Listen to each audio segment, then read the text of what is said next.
Hi hello everyone, welcome back to my channel. ಮನೇಲಿ ಉಪ್ಪಿಟ್ಟು ಮಾಡಿದ್ರೆ ಯಾರು ತಿನ್ನಲ್ವಾ? ಯೋಚನೆ ಮಾಡಬೇಡಿ, ಈ ಥರ ಒಂದ್ಸತಿ ಟ್ರೈ ಮಾಡಿ ನೋಡಿ. ಇಷ್ಟಪಟ್ಟು ಮತ್ತೆ ಅವರು ಉಪ್ಪಿಟ್ಟು ಮಾಡಿಕೊಡು ಅಂತ ಕೇಳಿ ಮಾಡಿಸ್ಕೊಂಡು ತಿಂತಾರೆ. ಹಾಗಾದರೆ ಇದಕ್ಕೆ ಬೇಕಾಗಿರುವಂಥ ಇಂಗ್ರೀಡಿಯೆಂಟ್ಸು, ಇಲ್ಲಿ ಟೊಮೆಟೊ ಒಂದು ತೊಗೊಂಡಿದ್ದೀನಿ ಮೀಡಿಯಮ್ ಸೈಜ್ದು, ಕರಿಬೇವಿನ ಸೊಪ್ಪು, ಕೊತ್ತಂಬರಿ ಸೊಪ್ಪು, ಒಂದು 5ರಿಂದ 6 ಹಸಿಮೆಣಸಿನ್ಕಾಯಿ, ಒಂದು 2 ಮೀಡಿಯಮ್ ಸೈಜ್ ಈರುಳ್ಳಿ ಸಣ್ಣಗೆ ಕಟ್ ಮಾಡ್ಕೊಂಡಿದ್ದೀನಿ, 2 ಬೌಲ್ನಷ್ಟು ಉಪ್ಪಿಟ್ಟು ರವೆ. ಇಲ್ಲಿ ಒಗ್ಗರಣೆಗೆ ಉದ್ದಿನಬೇಳೆ, ಕಡಲೆಬೇಳೆ, ಸಾಸಿವೆ, ಜೀರಿಗೆ ಮತ್ತು ಕ್ಯಾಶ್ಯೋ ಇಟ್ಕೊಂಡಿದ್ದೀನಿ. ಅದಾದಮೇಲೆ ಇಲ್ಲಿ ಒಂದು 2 ಸ್ಪೂನ್ ಆಗುವಷ್ಟು ತುಪ್ಪ ಬೇಕಾಗುತ್ತೆ ಮತ್ತು ಒಗ್ಗರಣೆಗೆ ಎಣ್ಣೆ ಬೇಕಾಗುತ್ತೆ. ಸೊ ಇಷ್ಟೇ, ನಾವು ಮಾಮೂಲಿ ಉಪ್ಪಿಟ್ಟು ಹೇಗೆ ಮಾಡ್ತೀವಲ್ಲ ಅದೇ ಇಂಗ್ರೀಡಿಯೆಂಟ್ಸು, ಬಟ್ ಮಾಡೋ ಮೆಥಡ್ ಕೂಡ ಡಿಫ್ರೆಂಟ್ ಆಗಿರುತ್ತೆ. ಸೊ ಇಲ್ಲಿ ನಾನು 2 ಬೌಲ್ ಉಪ್ಪಿಟ್ಟು ರವೆಗೆ ನಾನಿಲ್ಲಿ ಒಂದು 5 ಬೌಲ್ನಷ್ಟು ನೀರನ್ನು ಬಿಸಿ ಮಾಡೋಕ್ಕೆ ಇಟ್ಕೊಂಡಿದ್ದೀನಿ. ಅದಾದಮೇಲೆ ಬಾಣಲಿ ಇಟ್ಕೊಂಡು ಬಾಣಲಿಗೆ ಎಣ್ಣೆ ಹಾಕ್ಕೊಂಡು ಅದ್ರ ಜೊತೆಗೆ 2 ಸ್ಪೂನಷ್ಟು ತುಪ್ಪನ ಹಾಕ್ಕೊತೀನಿ. ತುಪ್ಪ ಎಣ್ಣೆ 2 ಬಿಸಿ ಆದಮೇಲೆ ನಾವೇನು ಸಾಸಿವೆ ಇಟ್ಕೊಂಡಿದ್ವಲ್ಲ ಒಗ್ಗರಣೆಗೆ, ಸಾಸಿವೆನ ಹಾಕ್ಕೊಳ್ತೀವಿ. ಇಲ್ಲಿ ಏನಂದರೆ ನಾವು ಮೊದಲಿಗೆ ಲೋ ಫ್ಲೇಮಲ್ಲೇ ಇಟ್ಕೋಬೇಕು. ಯಾವುದನ್ನು medium flame high flame ಮಾಡಲೇಬಾರ್ದು.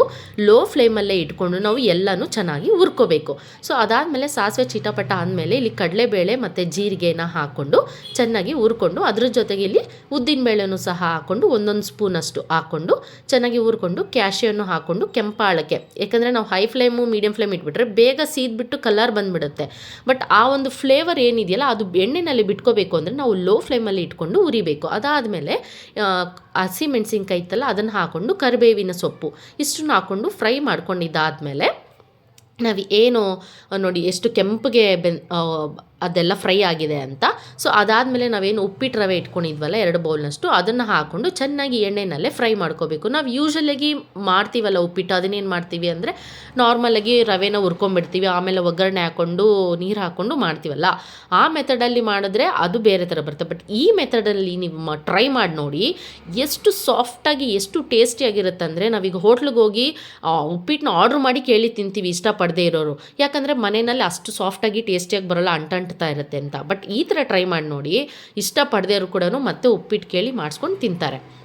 So ಈರುಳ್ಳಿ ಅದು ಚೆನ್ನಾಗಿ ಫ್ರೈ ಆದಮೇಲೆ ಏನು ಉಪ್ಪಿಟ್ಟು ರವೆ ಅದ್ರ ಜೊತೆಗೆ ಈರುಳ್ಳಿನ ಹಾಕ್ಕೋಬೇಕು. ಯಾಕಂದರೆ ಈರುಳ್ಳಿನ ಮೊದಲಿಗೆ ಹಾಕ್ಕೊಬಾರ್ದು. ಇಲ್ಲಿ ರವೆ ಚೆನ್ನಾಗಿ ಫ್ರೈ ಆದ ನಂತರ ಒಂದು 3 ನಿಮಿಷಗಳ ಕಾಲ ರವೆನ ಫ್ರೈ ಮಾಡಿಕೊಂಡು ಅದಾದಮೇಲೆ ಇಲ್ಲಿ ಈರುಳ್ಳಿನ ಹಾಕ್ಕೊಂಡು ಅದನ್ನು ಒಂದು 2 ನಿಮಿಷಗಳ ಕಾಲ ಫ್ರೈ ಆದಮೇಲೆ ಅರಿಶಿನ ಹಾಕ್ಕೊಂಡು ಚೆನ್ನಾಗಿ ಫ್ರೈ ಮಾಡ್ಕೋಬೇಕು. ಇದೆಲ್ಲನೂ ಇಲ್ಲಿ ಲೋ ಫ್ಲೇಮಲ್ಲೇ ನಾನು ಫ್ರೈ ಮಾಡ್ಕೊತಾ ಇದ್ದೀನಿ.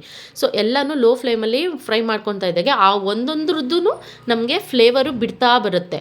ಸೊ ಎಲ್ಲನೂ ಈಗ ನಾನಿಲ್ಲಿ ಹೈ ಫ್ಲೇಮ್ಗೆ ಮಾಡ್ಕೊಂಡಿದ್ದೀನಿ. ಸ್ವಲ್ಪ ಹೈ ಫ್ಲೇಮ್ ಅಂದರೆ ಒಂದು ಮೀಡಿಯಮ್ ಫ್ಲೇಮು, ತುಂಬ ಹೈಯೂ ಬೇಡ ತುಂಬ ಲೋನು ಬೇಡ, ಮೀಡಿಯಮ್ ಫ್ಲೇಮಿಗೆ ಮಾಡಿಕೊಂಡು ಅದಾದಮೇಲೆ ನಾನೇನು ಬಿಸಿ ಹಾಕಿ ಇಟ್ಟಿದ್ನಲ್ವ ನೀರು, ಅದು ಚೆನ್ನಾಗಿ ಬಿಸಿ ಆಗಿತ್ತು.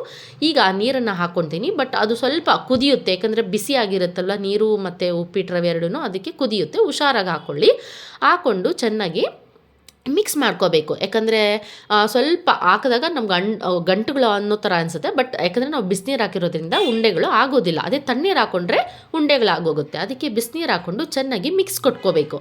ಮಿಕ್ಸ್ ಮಾಡಿದಾದಮೇಲೆ ನಾವು ಲಾಸ್ಟಲ್ಲಿ ಕೊತ್ತಂಬರಿ ಸೊಪ್ಪು ಮತ್ತು ಟೊಮೆಟೊನ ಹಾಕ್ಕೊಂಡು ಮತ್ತೆ ಚೆನ್ನಾಗಿ ಮಿಕ್ಸ್ ಮಾಡಿಕೊಂಡು ಒಂದು 3 ನಿಮಿಷಗಳ ಕಾಲ ಚೆನ್ನಾಗಿ ಅದನ್ನು ಹಾಗೆ ಮಿಕ್ಸ್ ಮಾಡಿಕೊಂಡು ಫ್ರೈ ಮಾಡ್ಕೋಬೇಕು. ಅದಾದಮೇಲೆ ನಾವು ರುಚಿಗೆ ಬೇಕಾದಷ್ಟು ಉಪ್ಪನ್ನು ಹಾಕ್ಕೊಂಡು ಮತ್ತೆ ಮಿಕ್ಸ್ ಮಾಡಿಕೊಂಡು ಒಂದು 2 ನಿಮಿಷಗಳ ಕಾಲ ಚೆನ್ನಾಗಿ ಮಿಕ್ಸ್ ಮಾಡ್ತಾ ಬಂದಾಗ ನಮಗೆ ಹೇಗೆ ಗೊತ್ತಾಗುತ್ತೆ ಅಂದರೆ, ಆ ಸ್ಪೂನ್ಗೆ ಇವಾಗ ಏನು ಅಂಟಿದೆ ಅಲ್ವಾ, ಅದು ಬರ್ತಾ ಬರ್ತಾ ಬರ್ತಾ ಅಂಟೋದಿಲ್ಲ. ಆವಾಗ ಗೊತ್ತಾಗುತ್ತೆ ಉಪ್ಪಿಟ್ಟು ರೆಡಿ ಆಗಿದೆ ಅಂತ. ಇಲ್ಲಿ ನೋಡ್ಬೋದು ಎಷ್ಟು ಚೆನ್ನಾಗಿ ಆಗಿದೆ ಅಂತ.